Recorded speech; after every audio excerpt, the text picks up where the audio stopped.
Over the past 3 months, Pakistan has been ravaged by the most catastrophic floods in our history. Unprecedented rainfall and uninterrupted flooding triggered by climate change have wreaked havoc across most of Pakistan during this monsoon season, inundating 1/3 of the country. Over 33 million people have been affected so far. सारे बच्चे लुढ़ गए हैं, माल मवेशी लुढ़ गए हैं, और सारे घर तबाह हो गए हैं। जलील है,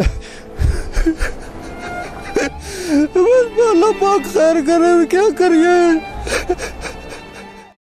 मेरे बाले नहीं लोग गए ना, लड़के मेरे बाल बर्बाद निकल मेरा बाल।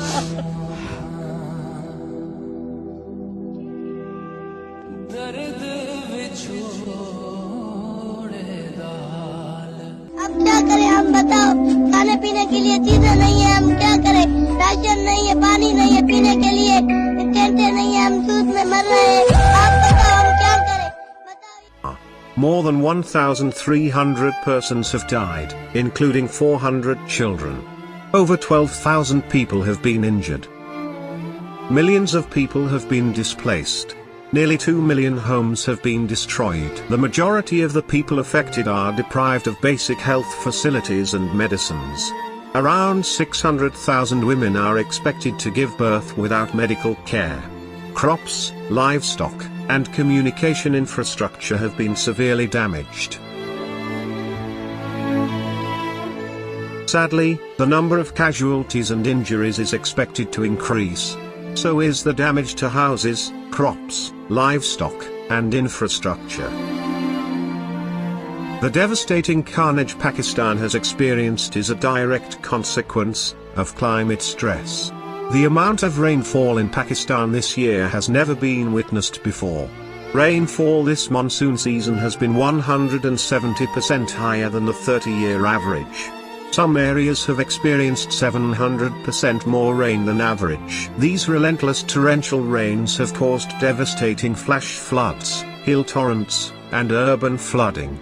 For a country that emits less than 1% of global greenhouse gases, our climate vulnerability is unfairly high, ranking among the top 8 climate-impacted countries in the world. The federal and provincial governments have been executing rescue and relief operations tirelessly, with support from the armed forces, the National Disaster Management Authority, the Provincial Disaster Management Authorities, and other departments since the start of rains and floods in June. The Prime Minister of Pakistan has formed a National Flood Response and Coordination Center, which he is heading himself, to ensure effective implementation and coordination of relief and rehabilitation efforts.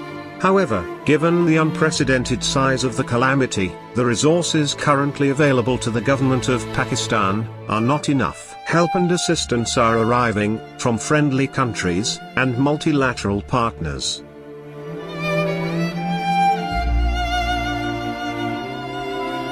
The NGOs are playing their part too. However, the gap is too big. Much more resources are urgently needed to help flood victims. Please help the government of Pakistan to help those in need. Please join hands with us to save lives and human dignity. Together, we can raise the required funds for food, water, medications, and tents to help provide immediate relief to those affected by floods, and to help them get back on their feet.